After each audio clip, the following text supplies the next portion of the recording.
Hello, everyone. I'm Stephanie Tsai in New York, and welcome to this edition of Money Matters. When it comes to starting up a new business, the first thing that comes to mind is money. How to finance this new venture, where to get the money from, and how it should be put to use. This is often where entrepreneurs make some costly mistakes. Here to explain it all to us is small business expert and the author of You Can Still Win, Andre Taylor. Andre, thanks for joining us this morning. Good morning, Stephanie. Great to see you. You too. So what are some of the biggest mistakes that new business owners make, first of all? Well, I think one of the big mistakes that a new business owner can make is underestimating the whole money scenario. You have to have money to start the business. You have to have money to live on. You have to anticipate that it's going to take some time for cash flow to kick in. So I think an overall underestimation of estimating where money is going to be in the business is a big challenge. And you can have a great idea for a business, but without the funding, of course, it can't happen. So why don't you walk us through what entrepreneurs should do to find funding?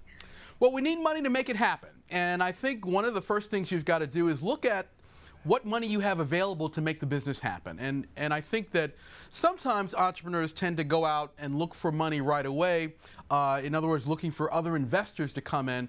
And I think what is more likely to happen is they're going to have to find the financing from their own savings, from maybe a severance package, from their family, and sort of make that the startup capital.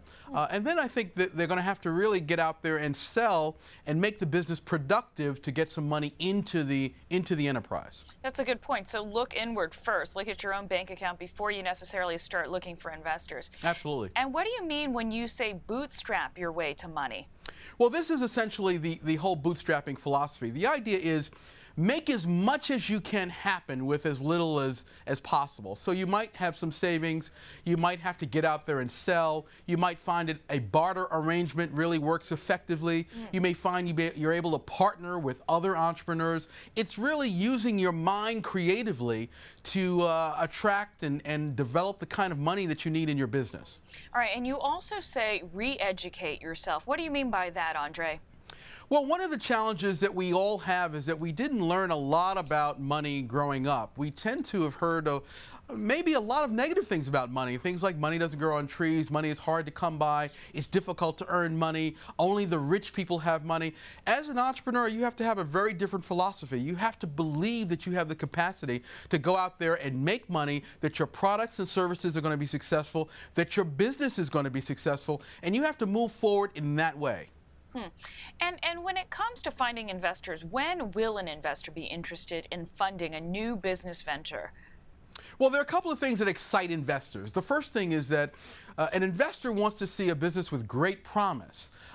Typically, if you go to someone who is a professional investor, their interest is in a business that is going to grow rather rapidly in say 5 years and is going to tackle a market that hasn't been tackled successfully, and there's a product or service that is really going to solve a major problem out there. That excites an investor. I think that until you have that, you're really looking at bootstrapping that business and making it go with just ingenuity. Also, when it comes to strategy, what you've been taught about money matters, right? Yeah, absolutely. This is what I was talking about earlier. One of the problems entrepreneurs have is, for example, asking for the right price for their products and services, calling people and collecting money, going out and selling their services. So a lot of times we've been taught that we need to be very careful around money and not really talk about it directly. In fact, one of the issues I see with entrepreneurs is the basic thing of really learning how to count, how to count without a calculator, how to sort of work with figures in your mind. These are things that we have to sort of come back to and re-educate ourselves about. Yeah, maybe brush up on the arithmetic a little bit. Exactly. The old Beatles classic, of course, says money can't buy you love, but you, Andre, beg to differ on this one. Well, in the early days of entrepreneurship, one of the things we're always looking for is for people to love our vision and to love our ideas and to love the kinds of things that we're doing. And the reality is that employees, vendors, investors, they're going to love us as long as there's money around, as long as we're successful. So we have to keep that in mind and realize that it's about making the business productive. And when it comes down to investors and customers and even people who support the business, we have to look at additional options always. And what about entrepreneurs that are discouraged? It's such a depressing economic climate for people. How do they tackle, that problem?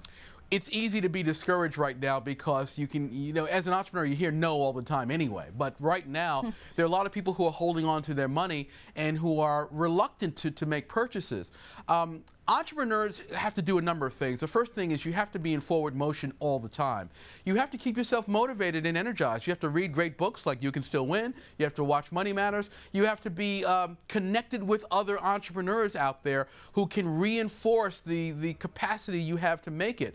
And you have to remember that you're bringing some great things to the world and get excited about that and not get discouraged by some of the negativity that's out there. Is this necessarily a bad time to try to build a business? I don't think so. In fact, John D. Rockefeller used to say that the time to make money is when there's blood running in the streets. What he was saying essentially is while everyone has a mood of concern and a mood of depression, that's when you've got to kick in your stamina and your tenacity and your innovation and go out there and go for it. So no, I think this is actually a great time. All right, some really good advice. Andre Taylor, thanks again for joining us. Thanks for having me. My pleasure. And now let's check out the tech headlines. More powerful Wi-Fi could soon be here. The FCC plans to vote on rules later this month that will open airwaves for broadband that's been described as Wi-Fi on steroids. The signal would travel miles, penetrate walls, and deliver internet speeds as fast as a cable modem. This new Wi-Fi could begin showing up in gadgets a year from now. Researchers have made a breakthrough in developing so-called artificial skin. The skin can be used to create robots with a grip delicate enough to hold an egg. Eventually, the researchers hope the material is capable of restoring the sense of touch in people with prosthetic limbs. Finally, today's amazing app. Old MacDonald is a musical book for little kids that teaches them language and motor skills. Parents can sing and read with their children, listen to the song in 5 languages, and record their children singing. Kids can also touch and explore the interactive illustrations, and that app costs $1.99. For more on all of these stories and all your tech headlines, check out the technology page of abcnews.com. And that's all the Money Matters for now. I'm Stephanie Sy in New York. Stay tuned for more news that's good to know. Thanks for watching.